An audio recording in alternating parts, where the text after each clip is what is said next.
Hi, everyone. Welcome to today's session. I want to apologize. We had some technical difficulties here and appreciate you spending a little time waiting for us. My name is Chris Jones. I'm Executive Vice President of Marketing and Services at Descartes, and this is the second annual Fleet Management Strategies of Top Performers. Just to give you just a quick briefing on why we do this study, and we've done others in the transportation space as well, and it all comes down to the following, which is over the years that we've been involved with literally hundreds of companies, particularly in the routing arena, fleet arena. We've seen some companies do really well, change the competitive positioning of the company, grow revenue, do some amazing things with their fleets. At the same time, we've seen other companies, I'll describe it as kind of muddle along. They may run a little bit better, they may be a little more productive, but they don't really make a difference for their organization. And it's not always the fleet itself, the people and so forth. There's a lot of other factors that go into that, and so we wanted to understand what that was.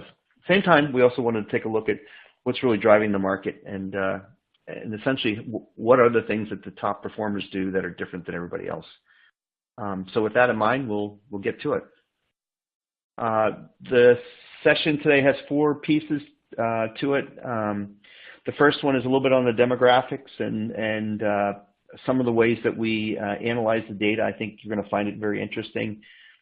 Key trends and practices are, again, those market and industry drivers and approaches fleet operators have taken to manage their fleet.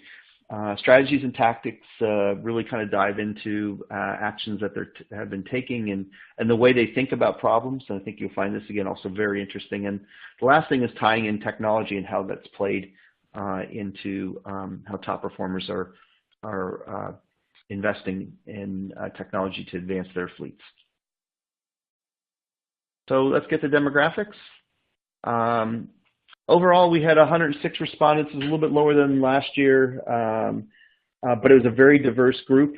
Over 25% of them were what we describe as larger fleets, 500 and greater. We had almost 17% over 1,000, as well as smaller fleets, and so this is a pretty good mix, and across a lot of different industries here. Manufacturing, distribution were by far the largest, and then it kind of broadly spreads out from there. So no real industry or business type really dominated here, which I think is good. From a location perspective, pretty heavy North America. We did make an attempt to try to get this to be a little more broadly subscribed in Europe and stuff, just did not get enough pickup there. But as you can see, also pretty heavy private fleet only. Again, we did have a fair number of smaller people respond, so that's not surprising. Now, here's the parts that get interesting. So one of the hypotheses that we had was, does financial performance and how management feels about the strategic importance of the fleet matter? And you'll see through this rest of this presentation where we look at, on the left, if you will, here, financial leaders and how they think and compare them to financial followers. So people that describe themselves as industry-leading financial performance, or those are what I'll call middle of the pack and less. And then on the right chart here, it's companies whose management believes that the fleet provides competitive differentiation or competitive weapon, and those that basically view it as got to get it done. That's the necessary evil, they are basic and necessary evil folks here. So what we did from there is we actually compared these two questions. So we looked at them from the perspective of what was your financial performance based on strategic importance by management. And very interesting, you can see that industry-leading financial performance is a little bit more so with those that believed it was a competitive weapon.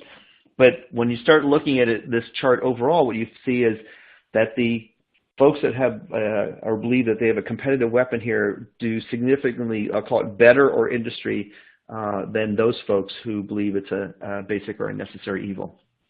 And equally on the right, this was maybe even more so the case, those folks that were financial leaders, almost a third of them described themselves as believing that the fleet was a competitive weapon here. And I think that, this is, to me, something we've seen before, but even more so this particular year. So this whole correlation of financial performance and the importance of the fleet by management is something that we're going to dive into through the rest of this presentation, but I think it's a great takeaway for everybody participating. Now, from here, what we also looked at was company growth. So how are you going to do over the next 2 to 3 years? Again, financial leaders really driving the greatest growth. Again, a little bit over a third of it. And why this becomes important as we get into some of the key issues later, things like capacity and productivity and so forth, are a big deal, because when we're looking at growth, company growth here, and it needs to be supported by the fleet, there's a lot of cases we're seeing people have to be able to get more from the resources that they have. And this will be a theme that you will see through the rest of this session. Okay, so let's move on to key trends and practices. The first thing we did was we asked people what's driving the overall market here, the industry. And when you look at this, I think should be not a surprise for most people heavily involved with fleets. Driver shortage is a big deal, has been a big deal, really probably will be a big deal for the next 5 years. There's been enough studies out there. I don't think I need to explain too much about it in terms of either aging drivers, just a growth in things like home delivery out there. Customers really wanting things like tighter time windows or availability in certain parts of the day, a number of things like that have really kind of come along. We've also seen fuel costs show up in this particular chart, this is something we'll be keeping an eye on. But if I had to say, what's this chart going to look like over the next couple of years as we go through this, again, I think we'll see driver shortage dominate here, and a number of other things like ELD as an example that have really kind of helped helped to basically make the driver shortage issue even worse. So, I think there should be no surprise with this particular chart for anyone. Now, we also asked them, what are you being tasked with? How is your business being challenged?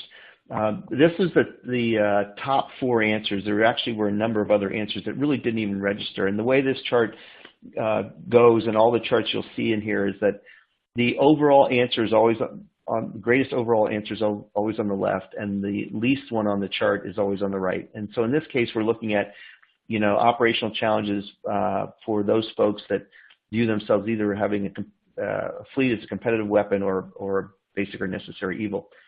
Reducing costs for those for basic or necessary evil, slightly more so. Costs, again, the top factor overall, and a little bit more so for those that are probably more cost sensitive. And what's also interesting is up basically 11 points versus last year. So fleet costs, again, could be driven by things like fuel and the cost of resources and so forth, because of capacity issues obviously play out there. What I also see interesting here is when you look at some of those individual answers here, things like managing driver behavior and performance more important to those that believe it's a competitive weapon. My own opinion on this is I think this is a service-based perspective that people have, as well as I'll just call it attention to detail that we typically see. And then when you look at the flip side of that, tighter time windows, becomes an issue, a little bit more of an issue for those folks with that don't see the fleet as something competitive for them. All right, so another key question that we always ask is, what is your competition doing? And this one to us is always eye-opening because it does give you a perspective of I'll call it the mirror image of you know, the internal view that people have out here. And low-cost shipping was really the top overall answer, and fairly evenly balanced between those people that view the fleet as competitive versus those that don't. Also, you see faster deliveries being number 2, not that far behind, but significantly more again for people that view the fleet as a competitive weapon. Shipment visibility is the opposite here, again dominated by those folks that believe it's a necessary evil. You know, shipment visibility has been something that's been hot for the last couple of years here.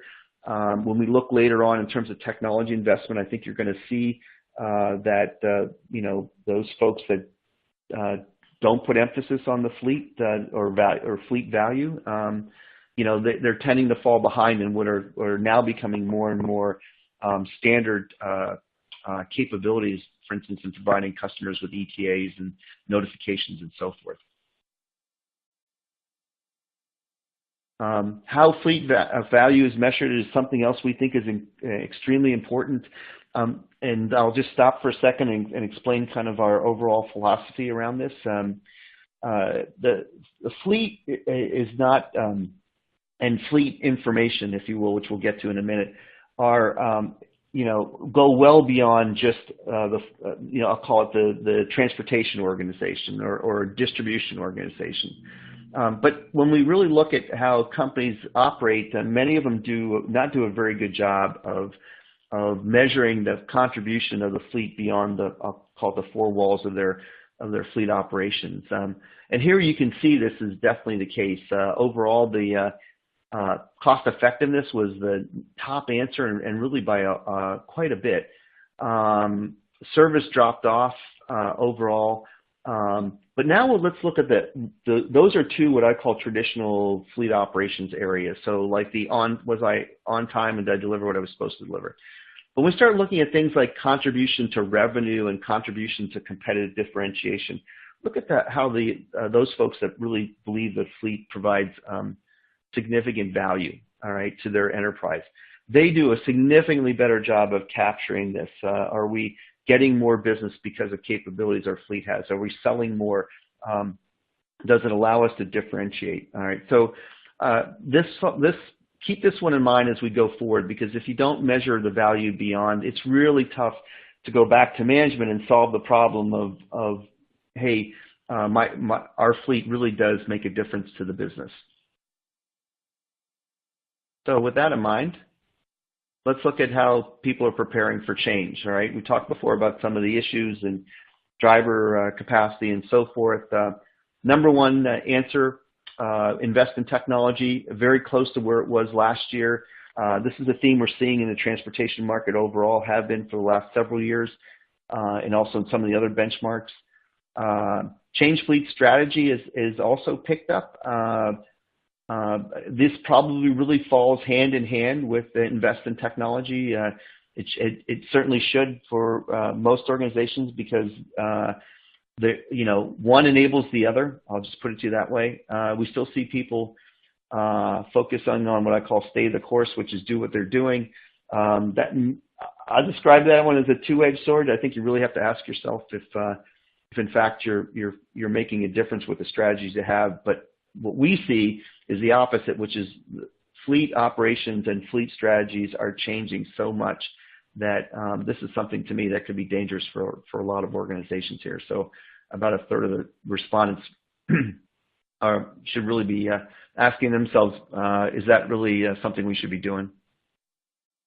Now, one of the things we also focus on here is what should you do to improve the fleet value? You know, this is some challenge for many organizations, a lot of pressure. Cut costs should not be a surprise for Most people, and you can again see financial followers here, are of those folks where it's the highest emphasis. Fleets are expensive, as we all know, to operate, and again, people who are more driven by, let's say, fixing their cost line, expense line, if you will, this should not be a surprise. And then if we look, though, further down this chart, you'll see particularly things like offering value-added services to customers, even centralizing fleet operations, which I'll get to in a second, and to some degree automate fleet processes to react faster to customer needs. These are things that we describe as probably more core value oriented. Cutting costs, there's lots of ways to get there. Some of them are not that strategic. But when you look at things that enable your business, we think this is a better long-term strategy. And that's what the folks that are, financial leaders are more focused on here. So again, go back to another point that was mentioned earlier. Financial leaders are the ones most likely to grow the fastest over the next couple of years. So these are things that really kind of help that. Now, why is centralized operations so important? From what we're seeing is it's really a productivity and service play. Being able to look at your fleet more holistically to serve customers from a wider range of your operations to get out from under trapped capacity. These are all reasons why centralization of fleet operations management is very important. Okay, so sharing fleet information. Remember I mentioned before, measuring is really important. Equally is sharing fleet information. The way the chart looks is on the left side, as I call it, within the four walls of the fleet, and moving out into the broader organization or enterprise, and then going beyond that. All right. So this is one that's I'll describe it as somewhat encouraging. Here we're seeing no surprise that within that fleet is operations is the largest one, but customer service is actually not that far behind. That's good to see. Most fleets are driven around serving customers, so deliveries and so forth. And then equally, take a look at the answer for customers. Again, that's a very high one as well. Now, the ones that to me I'm a little bewildered about is that integrating fleet data with warehousing and distribution operations is really pretty low. And from our experience with customers and using fleet data to do a better job of informing the fleet, for instance, when vehicles are coming back, to be able to stage for the next route and so forth. These are things that are extremely important. And for some of our more dynamic customers, they've literally been able to take their turnaround times down by 50% or more here. So, this is, I call it a work in progress for people. So I think for the readers and listeners, this session, this is something you should take a look at for your own organization and how well you do here. Clearly, there's room for improvement, and there's also tremendous amount of room to really add value through your fleet and the information it has. Okay. So let's move on. There's a couple things I wanted to cover here. One on technology adoption strategy. This is a classic view of technology. So if we said that companies had a culture in technology, what would it be? On the left, early adopters, those people that see new and interesting things out there, they jump on them, all the way to laggards on the right side, which are folks that they're going to wait 10 years till after something's been, quote, proven in the market, and they're probably more cost focused on whatever they use. So I think this chart does a good job of tying into what we've seen with a lot of the other charts here, that those people that believe the fleet's a competitive weapon or a financial leader, they are the ones that are be much more aggressive in fleet-related technology. And then you can see, looking to the other side of that chart, significantly driven, the laggards are driven by those folks who are believe it's a basic or necessary evil, or they're a financial follower here. So why is this something that matters here? And we'll see this as we move through this, is that, if you're not able to, again, go back to the whole notion of driving value and showing value of the fleet, obviously things like investment in technology and just choice of technology is going to be severely constrained. And our concern for a lot of companies that fall into these buckets is that, again, fleet is one of the most dynamic places in transportation at the moment, with things like home delivery, just really changing the market and allowing companies to compete differently. If you don't invest aggressively or invest, I'll call smartly, in terms of what's going on, you really do run the risk of finding yourself with a competitive disadvantage over the time. All right. Now, another thing we also looked at was, what's the struggle that people have with making investments in related to technology in their fleet. All right. So there's three areas we looked at: planning, mobile technologies, and the telematics technology. The mobile we're talking about here, mobile applications that you would typically use for proof of delivery and driver's manifests and so forth like that. Telematics more on the driver and vehicle performance side. The good news is that not an obstacle was the highest answer, and overall across all these, similar to last year, where we're not seeing much change are in areas of the following, which is organizational readiness was 26%, and being the top next answer, so that's the challenge, if you will. Payback, though, was the previous year, and you could see here that particularly for route planning and mobile, and let's just focus on mobile for a second. This is a challenge for many organizations because it's about getting drivers to be able to adopt and consistently use mobile technology. And we won't spend much time on it here today, but we've had a lot of experience in this particular area, and there are many things you can do to make it a win-win situation, or, if you will, drive compliance through, for instance, tying things like use of mobile to pay. So, again, as we look at this going forward here, it's good to see that adoption is okay in terms of obstacles, but again, plenty of room here for people. All right, so IT spend over the next 2 years.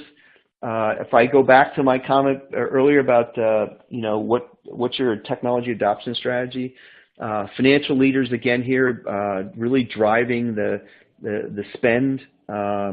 Overall, you can see there were nobody on this particular chart that said they were going to spend less. All right, and clearly people are spending more. This goes back to my comment about those folks that are better off making the investments to be yet again better, and we tie that with the tactics and thinking that they have around technology itself. This is something that we think is it just ties into the importance of the fleet and those people that are using it to make a difference.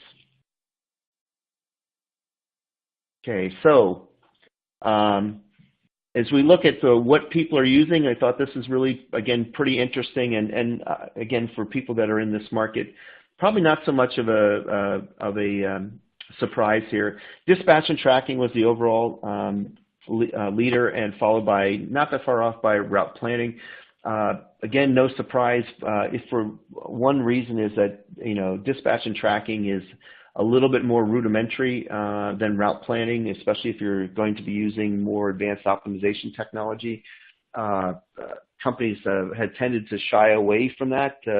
It's probably one of the places, though, where you're going to see the most value. So as we think about obstacles in terms of taking on more advanced technology, this is not a surprise here. Okay. Now, what's also interesting is look at where mobile ended up. Mobile ended up at number 5 in this particular chart here. And given what we're seeing with our customers and in the market where people are using mobile technology to provide a better customer experience, and the delivery process, notifications, and real-time ETAs and so forth. Mobile really ties into that extremely well. So that was interesting here with what we saw. Now, we also then asked people, what do you have to manage your fleet? All right. And when I look at this, route planning ended up being the top priority here and capability. Then followed by dispatch and tracking. All right. So this is the 2018 and 2019 numbers here. You can see that they're fairly closely aligned here, and then we see delivery appointment scheduling. All right, as more and more people are demanding tighter time windows for delivery and knowledge of when that delivery is going to happen in the buying process, this one has picked up considerably. All right. Now, let's move as we go into this continuum of investment here. Where are people going to put their money?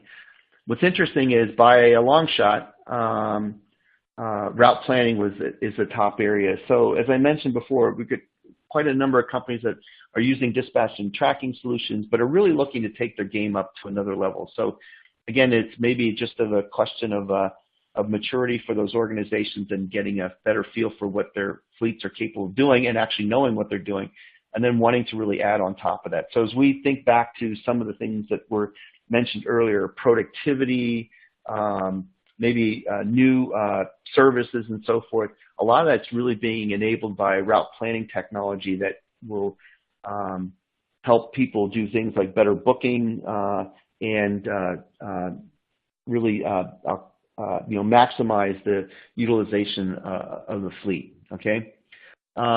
If you look here also on this one, that proof of delivery, as we said before, was the 6th rated capability that people wanted, but it's also now the 3rd highest investment. So again, maybe where people were at this point in time versus where they expect to be over the next couple of years here. I thought that was interesting here. So sometimes it doesn't always line up, but what people think matters now versus where they're going. But I think this is a good indication of particularly planning and proof of delivery being much more prominent. So let me turn this into a quick summary here for everybody. If you really look at the overall answers, they're very similar. I would say that should not be a surprise. Of a lot of the things that are driving markets, particularly around driver capacity and more demanding customers and so forth, they're the same last year as they were this year. We're also seeing that whole notion of management's perception of the strategic value of the fleet is tied to financial performance. So the way you should be thinking about this is that, if you're not in that bucket and you're in the basic and necessary evil, does management really understand it's tying one arm behind its back in terms of its ability to compete in the market here? So the better folks, top performers, they're growing faster, they have better financial performance here. Cost reduction, it's always there, all right? It's a top-of-mind thing. The one thing we'd like to have people think about here is that, it's going to be a base expectation. Fleets, like I said, are expensive to operate, and really looking at the fleet from the perspective of just cost is not going to be enough.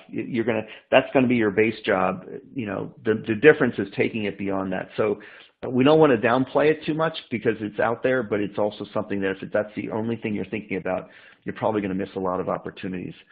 As I mentioned, driver shortage is a big deal, continues to be. Investing in technology and changing fleet operations, and that ties directly into the other thing that we see, which is the expanding investment and thinking around more advanced technologies in fleet.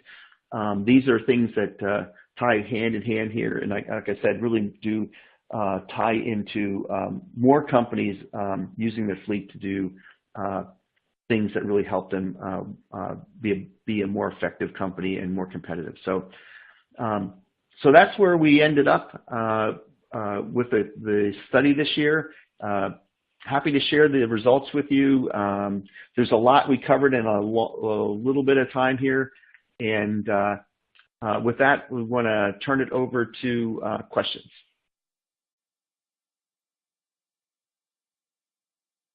Okay. Yes, I'll answer one question real quick here because I just mentioned it. Yes, we will definitely provide the questions for the results here in a PDF to anybody who's participated. You know, our view here is we want to help people understand what others are doing in the market, how top performing companies are thinking and acting differently, and if you will, you know, provide a tool to help educate management as much as possible. Alrighty, so let's move to the next question here. When it comes to the fleet, my organization seems to be stuck in a cost down conversation with senior management. How do I change that perspective? Well, I think it comes back to a couple things I said earlier. One of it is how you measure the fleet. If you measure it with traditional supply chain metrics, you're gonna hit the glass ceiling, you know, and that glass ceiling is usually cost per delivery and things like the cost to complete and on time. What you have to do is get to what I call the people that own the customer, and talk about how the fleet can help change their part of the business. I mean, for most companies, the CEO and president of the company most likely came from the sales side of the business, or the customer, what I call customer owning side of the business. Tying into how they're being able to drive more revenue and so forth are things that are really, really important. And so, you know, looking at programs that you put in place where you're measuring beyond what you would, you know, you would consider normal supply chain metrics are really pretty key. All right, so that's where I would say I would start with that particular perspective.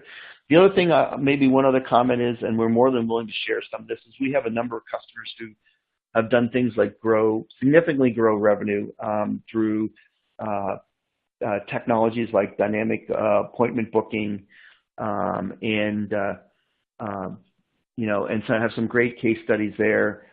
In a number of markets, it's not just the retail market. We've had customers do some very interesting things with same-day delivery in building materials, and actually do things like sell sand at a premium price because it could offer time-definite same-day, and provide customers with real-time feedback for their deliveries. So something to think about.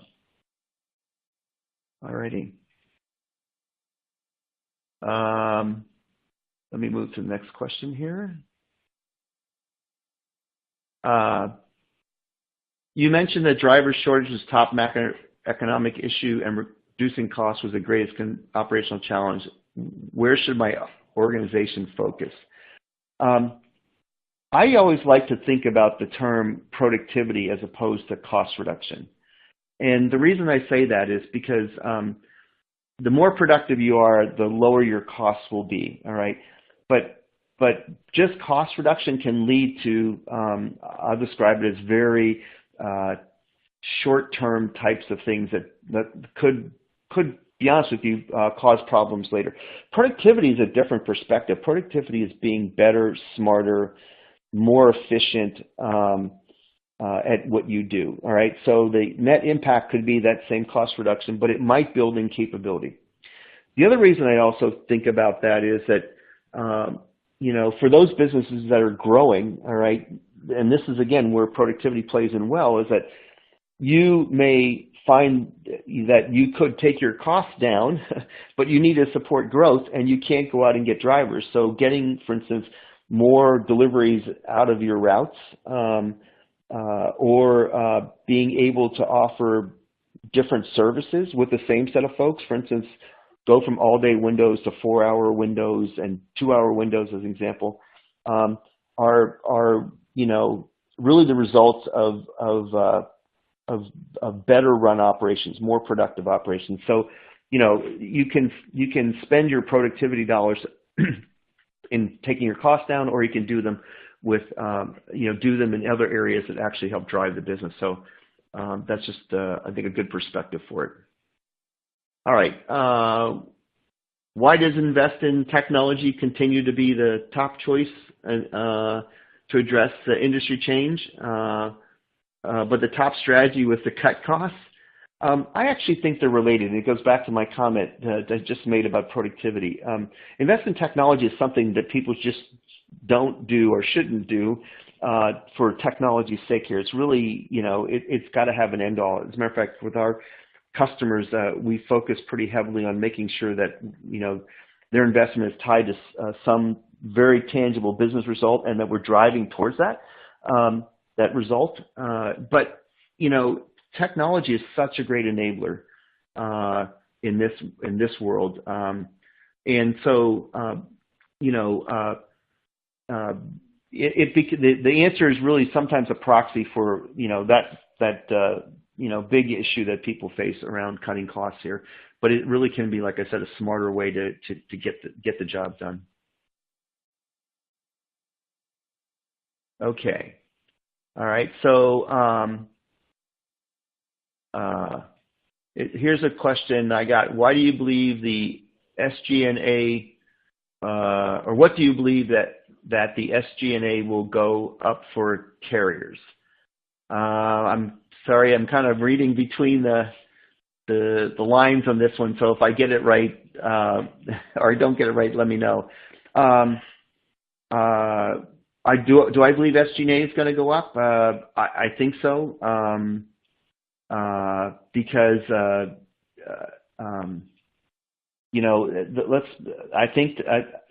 just say it simply. You've got to, for fleet operations these days, to get people, it's really competitive. And keeping them, that's the other key part of it. But so I think that just overall, I think to sustain your operations, and by the way, the other thing I should also say is, and to really be a leading service provider, you've got to find ways to be able to compensate people. All right, we have customers that, for instance, do things like have different classes of drivers and pay them for their different skill levels. People that can do basic door delivery, doorstop delivery, that's, the lowest common denominator. And we've got that same customer has people that can do, they're a retailer, they can do appliance installations, minor plumbing, even come in and put lighting fixtures in your house. They're paid at a much different level. So that is definitely something I think that's going to be out there that we're going to need to have to entice that kind of capability. And so my only point would be, I think SG&A is going to go up but if you don't look at it from how it's improving revenue, then the opportunity is really going to be missed. I hope that answered the question. And then I'm just going to do one more here. So could I give some examples of where sharing fleet information across the supply chain adds value? All right. So we have a customer that is in the building materials space, and obviously it's contractors who are their customers, and we actually have several customers that are doing the same concept. Right. What this distributor recognized was that they needed to find ways to use their delivery information to add value to contractors. So what's the single biggest variable cost that contractors have? It's their crew. All right. So this particular distributor built a contractor app that allows them to track their deliveries, to see proof of delivery information, like what in fact got delivered, if there's damage, things like that. Okay. And what this app does that's being driven by the real-time delivery information is it allows a contractor to be more productive. All right. So what they're able to do is know when their deliveries are going to show up with a high degree of reliability and put the crew there at the time when the delivery happens or shortly after that. Because what's the worst thing that could happen? You put the crew at a location and and the material's not there, you're still paying for the crew, right? So this is a really good example of how you can use that information.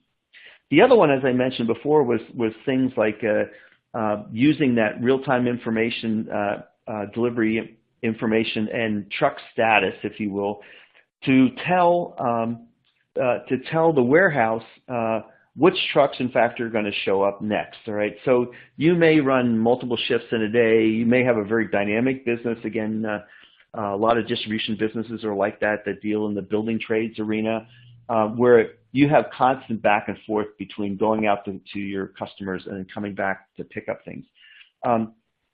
Just pulling, and staging based on a static schedule for the day really doesn't work because, one, the schedules change. Two, a lot of people don't have, for instance, that many loading positions to be able to say, I can take anybody at any time here. So knowing who's coming, and then also knowing what those orders are and matching those two together allows people to be much more dynamic. And then when that truck hits the yard, they're able to basically have all the goods ready to go and load that truck and turn it around.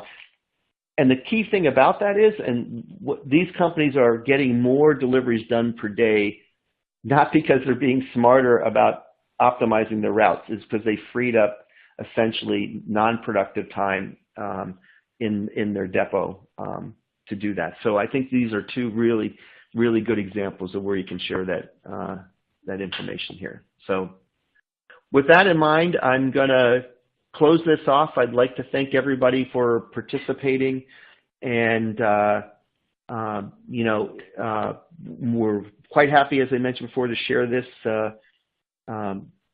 this presentation with you. And if you have any questions, after this, please contact us, and we're happy to help you. So with that, thank you very much.